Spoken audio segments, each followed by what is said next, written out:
Hello, class and students. So today we are going to do the chapter second of class 10th history, that is nationalism in India. It is a very important chapter in social science class 10th board exam, क्योंकि इस chapter से बेटा question answers भी आते हैं, MCQs भी आते हैं एंड मैप वर्क भी इसी चैप्टर से आता है, राइट। और ये चैप्टर आपकी आगे ह्यूमैनिटीज़ स्टूडेंट्स के लिए जो 11-12 में ह्यूमैनिटीज़ लेंगे उनके लिए भी बहुत इंपॉर्टेंट है, राइट। सो चैप्टर को हम समझते हैं कि चैप्टर की स्टार्टिंग कहाँ से होगी। हमने नेशनलिज्म इन इंडिया के बारे में क्लास 8 में भी पढ़ा है, ठीक है। और हमने क्लास 8 में नेशनलिज्म इन इंडिया छोड़ा था लगभग 1909-10 में जाके। इस चैप्टर में हम दो इम्पॉर्टेंट मूवमेंट्स पढ़ेंगे नेशनलिज्म इन इंडिया में।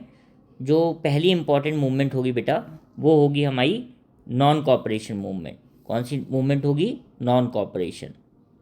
और जो दूसरी इम्पॉर्टेंट मूवमेंट होगी बेटा वो होगी हमारी सिविल डिसोबीडियंस मूवमेंट, सीडीएम, ठीक है।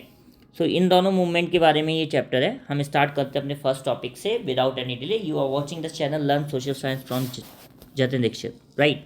नाउ पहला टॉपिक है बेटा the first world war. First world war की वजह से बेटा एक तो बहुत ज़्यादा डिफेंस एक्सपेंडिचर इंक्रीज़ हो गया था, ठीक है। डिफेंस एक्सपेंडिचर किस पे इंक्रीज़ हो गया था? ब्रिटिश पे, बिकॉज ब्रिटेन ने पार्टिसिपेट किया था, ब्रिटिश गवर्नमेंट ने पार्टिसिपेट किया था in the first world war. और टाइम पीरियड क्या था? 1914 to 1918।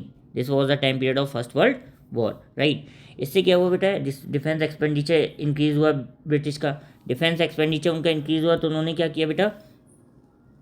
टैक्सेस इंक्रीज़ कर दिया हमारे ऊपर। जब टैक्सेस इंक्रीज़ कर दिया तो लोगों को बहुत ज़्यादा प्रॉब्लम्स होने लगी, फूड प्राइसेस बढ़ गए, ठीक है। विलेजेस से कहा गया कि वो सोल्जर्स की सप्लाई दें, अपने लड़कों को भेजें वॉर के लिए। इससे विलेजेस इंडिया की एंग्री हो गई फ्रॉम ब्रिटिश गवर्नमेंट। देन फिर 1918-19 और 1920-21 में क्रॉप फेलर हुआ कई सारे पार्ट्स में इंडिया में, जिससे कि फूड शॉर्टेज हो गई। और जब फूड शॉर्टेज होगी तो ऑब्वियस सी बात है बेटा कि जो एग्जिस्टिंग फूड रिसोर्सेज हैं उनके प्राइसेस क्या हो जाएंगे? इंक्रीज़ हो जाएंगे। इसके बाद एक और बुरी सिचुएशन आई, इन्फ्लुएंजा एपिडेमिक आता है। इससे क्या होता है कि 1921 में 12 से 13 मिलियन लोगों की डेथ हो जाती है इस बीमारी की वजह से, इन्फ्लुएंजा की वजह से, राइट। नेक्स्ट है बेटा आपका द आइडिया ऑफ सत्याग्रह। हम जानते हैं कि गांधी जी साउथ अफ्रीका से लौट के कब आए थे बेटा? जनवरी 1915 में आए थे। कब आए थे? जनवरी 1915 में, राइट। ये आप याद रखिएगा, इंपॉर्टेंट है। और महात्मा गांधी ने इंडिया में आते ही अपना एक novel method of fighting Satyagraha introduce कर दिया था, जो उन्होंने सक्सेसफुली यूज़ किया था। कहाँ पे? South Africa. Against what? Racist regime. जो रेसिस्ट रिजीम थी उसके अगेंस्ट फाइट करने के लिए साउथ अफ्रीका में जो उन्होंने नोवल मेथड अपनाया था सत्याग्रह, वही उन्होंने कहाँ पे इंट्रोड्यूस कर दिया? इंडिया में। आइडिया ऑफ सत्याग्रह उनका कहता था कि हमें सच की ताकत को पहचानना चाहिए और हमें हमेशा सच ढूंढना चाहिए। वो ये कहता था कि अगर स्ट्रगल सच्चाई के लिए है और गलत के खिलाफ है तो फिजिकल फोर्स की यूज़ करने की हमें ज़रूरत नहीं है ऑप्रेसर के खिलाफ, राइट। बिना एग्रेसिव हुए एक सत्याग्रही बैटल जीत सकता है, किससे? नॉन वायलेंस से, अहिंसा से, ठीक है। दो, एक तो बेटा गांधी जी के दो प्रिंसिपल थे, एक था बेटा नॉन वायलेंस और एक था ट्रुथ। यही गांधी जी की सत्याग्रह की आइडियोलॉजीज थी मेन, राइट। ट्रुथ और non violence. Mahatma Gandhi believe करते थे कि ये जो धर्म है नॉन वायलेंस का, ये सारे के सारे इंडियंस को क्या कर सकता है बेटा? यूनाइट कर सकता है, राइट। नेक्स्ट है बेटा सत्याग्रह बाई गांधी जी। गांधी जी इंडिया में 1915 में आने के बाद पूरे देश में घूमते हैं उन 1915 से 1916 में, और फिर 3 सत्याग्रह मूवमेंट्स लॉन्च करते हैं। पहली चंपारण बिहार में, दूसरी खेड़ा गुजरात में, तीसरी अहमदाबाद गुजरात में, राइट। पहली जो मूवमेंट लॉन्च करते हैं वो बेटा यहाँ पे ये एनसीईआरटी के हिसाब से गलत है, 1917 में ही करते हैं चंपारण वाली, ठीक है। ये चंपारण जाते हैं जो कि एक जगह है बिहार में, वहाँ पे पीजेंट्स का एक स्ट्रगल में गांधी जी उन्हें सपोर्ट करते हैं against Indigo plantation system. Peasants बहुत ज़्यादा नाखुश थे क्योंकि इंडिगो की कल्टीवेशन करते थे तो उनकी जो सॉइल थी वो ख़राब हो जाती थी, क्योंकि इंडिगो ब्लू कलर की होती थी, राइट। ब्लू डाई होती थी इंडिगो में, राइट। इससे कि सॉइल पे बहुत बुरा असर पड़ता था और फिर वो उस सॉइल पे कोई और भी फसल नहीं हो पाती थी। फिर गांधी जी ने जो दूसरा सत्याग्रह किया वो बेटा खेड़ा गुजरात, सेम ईयर 1917 में किया। यहाँ पे बेटा पीजेंट्स टैक्स में रिलैक्सेशन चाहते थे, क्योंकि प्लॉग की वजह से ये फसल बर्बाद हो गई थी और अब उनके पास पैसे नहीं थे ब्रिटिशर्स को टैक्स पे करने के लिए। फिर थर्ड जो सत्याग्रह करते हैं गांधी जी वो करते हैं बेटा अहमदाबाद गुजरात में 1918 में।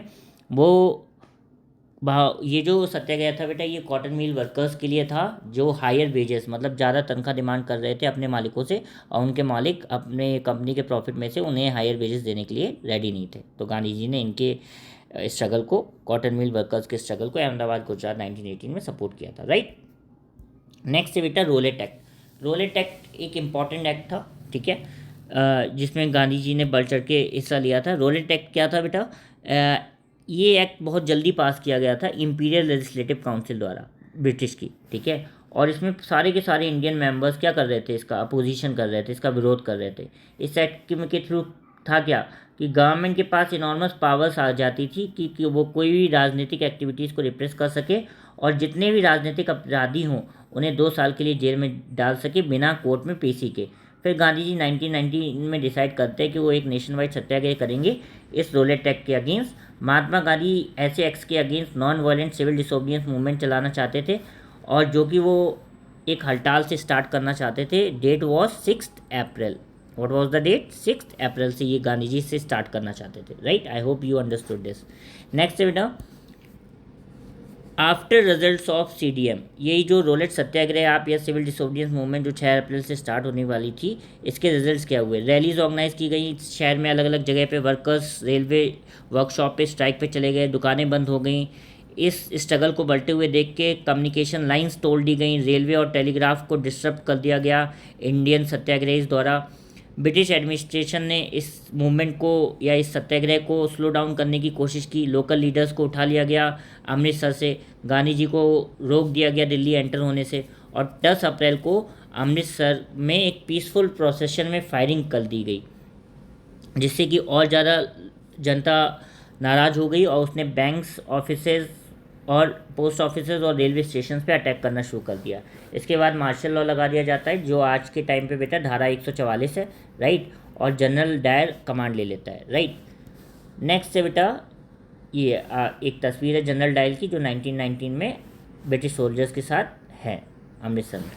नेक्स्ट जलियांवाला बाग हत्याकांड होता है। इसके बाद जलियांवाला बाग हत्याकांड क्या होता है बेटा? जलियांवाला बाग हत्याकांड होता है बेटा 13 अप्रैल 1919। इम्पॉर्टेंट डेट है, याद रखिएगा, राइट। इस दिन बेटा एक लार्ज क्राउड गैदर होता है जलियांवाला के एक बंद ग्राउंड में। इनक्लोज मीन्स बंद। कुछ तो आए होते हैं बेटा प्रोटेस्ट करने के लिए गवर्नमेंट की जो रिप्रेसिव स्कीम्स हैं उसके अगेंस्ट, और कई लोग आए होते हैं बैसाखी का त्यौहार मनाने के लिए। उस समय बैसाखी का त्यौहार होता है, तो कई सारे किसान गांव से फेस्टिवल सेलिब्रेट करने आते हैं बैसाखी का, क्योंकि कई सारे जो विलेजर्स होते हैं बेटा वो शहर के बाहर से होते हैं, तो उन्हें नहीं मालूम होता है कि यहाँ पे जनरल डायर ने मार्शल लॉ लगा के रखा है। कौन सा लॉ लगा के रखा है? मार्शल लॉ, ठीक है, कि आप ग्रुप नहीं बना सकते, आप एसोसिएशन नहीं बना सकते, आप बाहर एक ग्रुप में इकट्ठे नहीं हो सकते हैं, राइट। तो उन्हें ये सब नहीं मालूम था। डायर फिर जनरल डायर एरिया में एंटर होता है, सारे एग्जिट पॉइंट भागने के रास्तों को बंद कर देता है, और फिर पूरे के पूरे क्राउड पे अपने सोल्जर से कहता है कि फायर कर दो, जिससे कि जलियांवाला बाग हत्याकांड होता है और कई सारे निर्दोष मारे जाते हैं उस ग्राउंड में, राइट। नेक्स्ट बेटा खिलाफत कमेटी बनाई जाती है।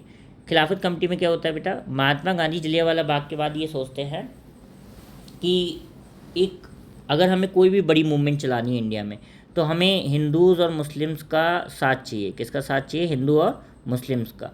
और जब तक ये दोनों यूनाइट नहीं होंगे तब तक हम कोई भी बड़ी मूवमेंट नहीं चला सकते। This was the ideology of Gandhi ji. तो गांधी जी सोचते हैं कि क्या कहते हैं, जो खिलाफत इशू मुस्लिम्स का चल रहा था उस समय, कि जो खलीफा थे ओटोमन टर्की के, फर्स्ट वर्ल्ड वॉर में हारने के बाद ओटोमन टर्की के, उन पे एक खास ट्रीटी साइन करवाई थी ब्रिटिशर्स ने, जिससे कि उनकी सारी पावर्स ले ली थी।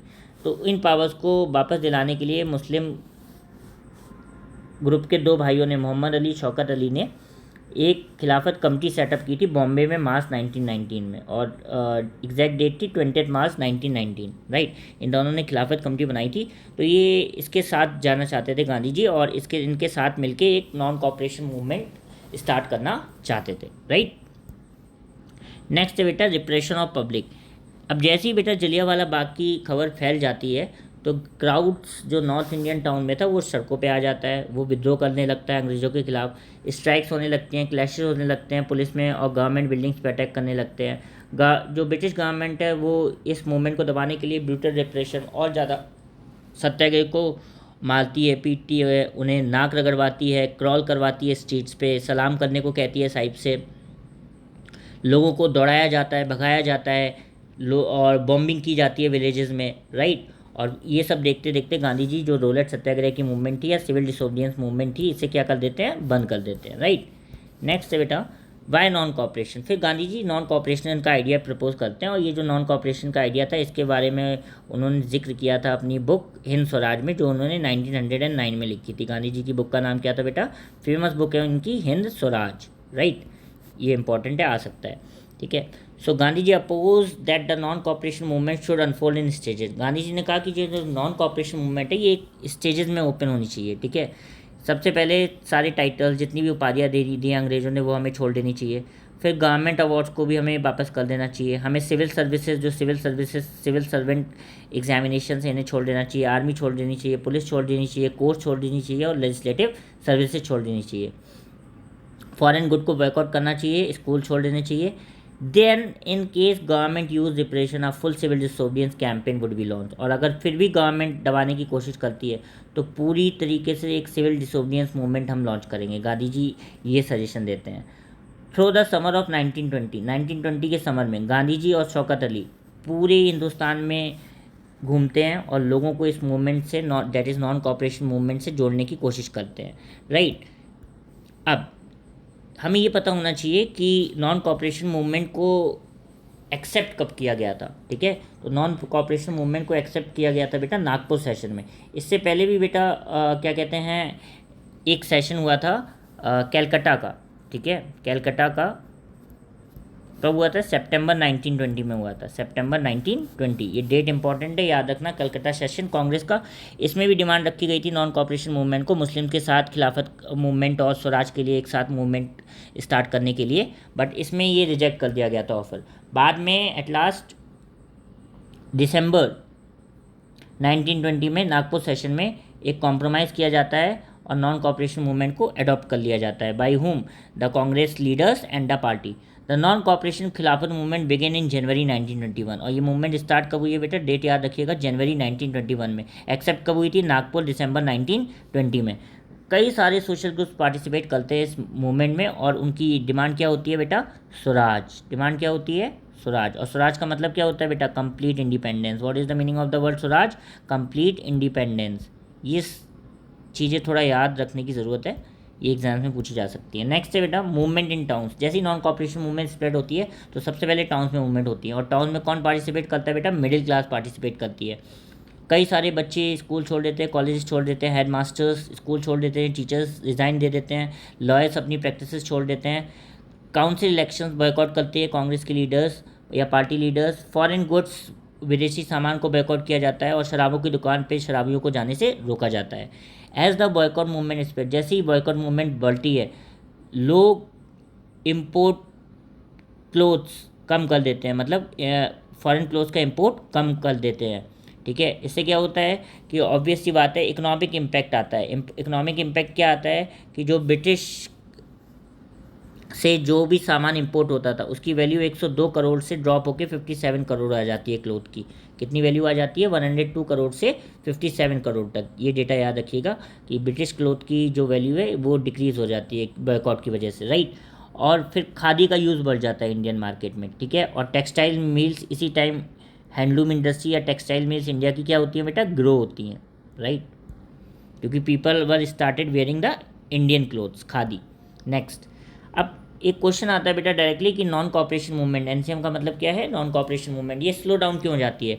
खादी, पहला रीज़न ये था कि खादी एक एक्सपेंसिव क्लोथ था, गरीब लोग इसे अफोर्ड नहीं कर पाते थे, तो और कोई सस्ता कपड़ा था नहीं गरीबों के लिए भारत में जो इंडियन कंपनी का हो, तो इसलिए फिर लोग वापस से विदेशी कपड़ा खरीदने लगे। दूसरा, जिन टीचर्स ने और जिन स्टूडेंट्स ने स्कूल और कॉलेजेस छोड़े थे उनके पास अल्टरनेटिव कॉलेजेस और स्कूल्स नहीं खोले गए थे इंडिया में, ठीक है, जो इंडियन ओरिजिन के हों, तो उन्होंने वापस ज्वाइन करना शुरू कर दिया। लॉयर्स के लिए अलग से कोर्स नहीं खोली गई थी, who will pay them the wages, how many days they can sit at home without doing job, right. तो ये फिर रीजंस थे जिसकी वजह से non cooperation movement slow down हो गई सिटीज़ में, राइट। नेक्स्ट है रेवेलियन इन कंट्री साइड। फिर एक कंट्री साइड में रेवेलियन होता है, कंट्री साइड का मतलब रूरल एरियाज़ में, और ये मूवमेंट होता है बेटा अवध में। और अवध में ये मूवमेंट लीड कौन करता है बेटा, बाबा रामचंद, ठीक है, जो कि एक इंडेंचर्ड लेबर थे, मतलब इन्हें एज अ स्लेव ले जाया गया था फीजी में काम करवाने के लिए ब्रिटिश गवर्नमेंट द्वारा, और फिर बाद में ये क्या बन गए थे बेटा, सन्यासी बन गए थे, ठीक है। ये और ये कहाँ गए थे बॉन्डेड लेबर बन के, फिजी में, ठीक है। Fiji is a country, Fiji is the name of a country, right. The movement here was against taluqdar. अब ये जो रेवलियन था अवध में, ये तालुकदार और लैंडलॉर्ड्स के अगेंस्ट था, जो कि बहुत ज़्यादा रेंट और टैक्सेस डिमांड करते थे पीजेंट्स से। पीजेंट्स को बैगर, बैगर मतलब सर्विस देनी पड़ती थी बिना किसी पेमेंट के, ठीक है। बैगर का मतलब होता है सर्विस विदाउट एनी पेमेंट, ठीक है। और लैंडलॉर्ड के लिए काम करना पड़ता था। पीजेंट्स ने स्ट्रगल किया against high tax demand, abolition of begar और सोशल बॉयकॉट करना ऑपरेसिव लैंडलॉर्ड्स का, मतलब पूरी तरीके से सोशल बॉयकॉट करना चाहते थे, सामाजिक दूरी मनाना चाहते थे इनसे हर तरीके से। इसके लिए सोशल बॉयकॉट करने के लिए लैंडलॉर्ड्स का इन्होंने क्या किया, नाई धोबी बांध चलाया बेटा, इंपॉर्टेंट है, याद रखिएगा। पंचायत से इन्हें डिप्राइव कर दिया और बार्बर्स और वॉशरमैन की सर्विसेज भी इन्हें मिलना बंद हो गई। किसको, लैंडलॉर्ड्स को और तालुकदार्स को। इसके बाद अवध किसान सभा को इस्टेब्लिश करते हैं जवाहरलाल नेहरू और बाबा रामचंद। ये इंपॉर्टेंट है, ये आपके एग्जाम में पूछा जा सकता है। हु इस्टेब्लिश अवध किसान सभा, it was establish by Jawaharlal Nehru and Baba Ramchand, few others more, right. Next है, ये मूवमेंट फेल कैसे हो गई जो अवध मूवमेंट थी। 1921 में मूवमेंट जैसी बढ़ी तो पीजेंट्स ने क्या किया, तालुकदार और मर्चेंट्स के घरों पे अटैक करना शुरू कर दिया, बाजारों को लूटना शुरू कर दिया और ग्रेन होल्डिंग मतलब बोरे उठा के अपने घर पे ले जाने लगे, ठीक है। मतलब ग्रेन होल्डिंग करने लगे दुकानों से चोरी करके, right. Local leaders told peasants that Gandhi ji has declared the land to be distributed among the poor. Local leaders ने ये कह दिया कि गांधी जी ने ये डिक्लेयर कर दिया है कि जो लैंड है, ज़मीन है, वो गरीब लोगों में बांट दी जाएगी, जो कि एक गलत मैसेज था। The name of the Mahatma Gandhi was been invoke to section all actions and aspirations. Mahatma Gandhi का नाम यूज़ किया जाने लगा बेटा हर जगह, कोई भी गलत काम करने के लिए या कोई भी अपनी इच्छाएं फुलफिल करने के लिए, जबकि ऐसा गांधी जी कभी सपोर्ट नहीं करते थे। गांधी जी के प्रिंसिपल्स क्या थे, नॉन वायलेंस, और यहाँ पे क्या हो रहा था बेटा, वायलेंस हो रहा था। तो मूवमेंट फेल होगी कि सक्सेसफुल होगी, फेल, राइट। नेक्स्ट है बेटा movement by tribals. Non cooperation movement में एक ट्राइबल मूवमेंट भी होती है, और ये कहाँ होती है बेटा, गुदम हिल्स ऑफ आंध्र प्रदेश में होती है, ठीक है, 1920s में। इस मूवमेंट का लीडर कौन होता है बेटा, अलूली सीताराम राजू। ये व्यक्ति एक ट्राइबल लीडर होता है, ये कहता है मेरे पास जादुई शक्तियाँ हैं, मैं भगवान का अवतार हूँ, मुझे अगर बुलेट भी लगेगी तो मुझे कुछ नहीं होगा, राइट। और ये गांधी जी की क्या कहते हैं, इस नॉन कॉपरेशन मूवमेंट को बढ़ चढ़ के सपोर्ट करता है और लोगों से कहता है कि दे शुड ऑल्सो पार्टिसिपेट, उन्हें खादी पहननी चाहिए और उन्हें ड्रिंक करना छोड़ देना चाहिए। बट वो ये भी सोचता था कि अगर हमें फ्रीडम अचीव करना है तो हमें फिजिकल फोर्स का यूज़ करना पड़ेगा। यहाँ पे गांधी जी और उसके थॉट्स नहीं मिलते थे। फिर गुदेम अटैक हुआ पुलिस स्टेशंस में और कई सारे ब्रिटिश ऑफिशियल्स को मार डाला या मारने की कोशिश की गई इसके द्वारा, और इसके बाद फाइनली इसे 1924 में पकड़ के एग्जीक्यूट मार दिया गया इसे, राइट। किसे, अलूरी सीताराम राजू को, जो कि ट्राइबल लीडर था, कहाँ का, गुडम हिल्स ऑफ आंध्र प्रदेश का, राइट। अब इनकी प्रॉब्लम्स क्या थी, प्रॉब्लम समझ लेते हैं। इन्हें फॉरेस्ट रिसोर्सेज से हटाया जा रहा था कि फॉरेस्ट में ये लोग रिसोर्सेज नहीं ले सकते थे, ठीक है। नए फॉरेस्ट लॉज बैन करते थे ट्राइबल्स को to move into the forest, ठीक है, और to collect any products from the forest. जबकि फॉरेस्ट क्या हैं, ट्राइबल्स के हाउसेज हैं, ठीक है, ट्राइबल्स के लिए क्या है, उनका होम है, ठीक है। और ये अपना ट्रेडिशनल राइट मानते थे फॉरेस्ट पे। अब उनका कोई ट्रेडिशनल राइट, उनका ट्रेडिशनल अधिकार छीनेगा तो वो तो अगेंस्ट जाएंगे ब्रिटिशर्स के, यस और no. So this was the problem in the, that's why the movement of tribals happened, right. Next है बेटा स्वराज इन प्लांटेशंस। असम में टी प्लांटेशन में कुछ वर्कर्स काम करते थे और उन पे एक एक्ट लगा दिया गया था बेटा, इंग्लैंड इमिग्रेशन एक्ट ऑफ 1859, याद रखिएगा, बहुत इंपॉर्टेंट है। इस एक्ट के थ्रू बेटा किस प्लांटेशन वर्कर्स को परमिशन नहीं थी कि वो टी गार्डन बिना परमिशन के छोड़ के जा सके, और उन्हें कोई भी परमिशन मिलती नहीं थी कि वो टी गार्डन छोड़ें। मीन्स एक बार अगर आप असम के टी गार्डन पहुंच गए तो आपका घर जाना नामुमकिन है लगभग, राइट। और जब उन पीजेंट्स ने बेटा नॉन कॉपरेशन मूवमेंट के बारे में सुना तो कई सारे वर्कर्स ने अपनी अथॉरिटी की बात मानना बंद कर दिया और प्लांटेशन फील्ड छोड़ के घर की तरफ जाने लगे, राइट। और उन्हें लगा कि गांधी राज आ रहा है और सबको सबके घरों में ज़मीनें दी जाएंगी, राइट। फिर क्या हुआ बेटा कि वो रेलवे के रास्ते घर जा रहे थे, पर बीच में ही वो सब पकड़ लिए गए और उन्हें मारा गया और कोई कभी घर नहीं पहुंचा। इस तरीके से जो स्वराज में प्लांटेशन वर्कर्स ने जो विद्रोह किया था, इसको भी अंग्रेज़ों ने दबा दिया गया, राइट। यहाँ पे इनलैंड इमिग्रेशन एक्ट याद रखिएगा, 1859, बहुत इंपॉर्टेंट है। नेक्स्ट है बेटा चौरी चौरा इंसिडेंट होता है। ये चौरी चौरा इंसिडेंट कब होता है बेटा? 1922 में, फरवरी 1922। Remember the date, Chauri Chaura incident. यही वो इंसिडेंट था जब चौरी चौरा, जो कि एक छोटी सी जगह है गोरखपुर सिटी में, जो कि यूपी का एक शहर है, ठीक है, उत्तर प्रदेश का एक शहर है। यहाँ पे क्या होता है, बाज़ार में लड़ाई हो जाती है, वायलेंट क्लैश हो जाता है, ठीक है, पुलिस का पब्लिक के साथ। और फिर क्या करते हैं, पब्लिक जाके थाने में आग लगा देती है, पुलिस स्टेशन में, और 22 पुलिसकर्मी जल के मर जाते हैं। कितने मर जाते हैं? 22 पुलिसकर्मी, राइट। और इसकी वजह से क्या होता है, Gandhi ji non cooperation movement रोक देते हैं। वाई? क्योंकि ये वायलेंस हुआ था गांधी जी के अकॉर्डिंग, ठीक है। और गांधी जी के प्रिंसिपल्स क्या थे बेटा? ट्रुथ और नॉन वायलेंस, ट्रुथ और नॉन वायलेंस। तो गांधी जी इन एक्टिविटीज़ के अगेंस्ट थे, और गांधी जी को लगा कि सत्याग्रही को ट्रेन करना चाहिए हमें, सत्याग्रही को हमें क्या करना चाहिए? Train, before launching any more wide movement. और गांधी जी को आगे सोचा उन्होंने कि जब तक वो सबको ट्रेन नहीं करेंगे तब तक कोई नई मूवमेंट नहीं चलाएंगे, राइट। ये टॉपिक मैंने आपको बेटा नॉन कॉपरेशन मूवमेंट तक एक्सप्लेन कर दिया है। आई होप यहाँ तक आपको सारी डेट्स, सारे इवेंट्स समझ में आए होंगे। अगर आपको कोई भी डाउट है, कोई भी कन्फ्यूज़न है, you can pin me in the comment box, I will surely reply. Rest of the part of this chapter I will explain you in the next video. Till then keep watching my channel, keep learning, keep sharing your doubts with me, so that I can resolve. Do focus on all the dates that I have told you to focus on, right? अगर हम एक story की तरह इस chapter को समझेंगे, it will literally be easy, ज़्यादा problems नहीं आने वाली हैं, but you have to focus on the dates and on the events in an sequential manner. Do like, share and subscribe my channel.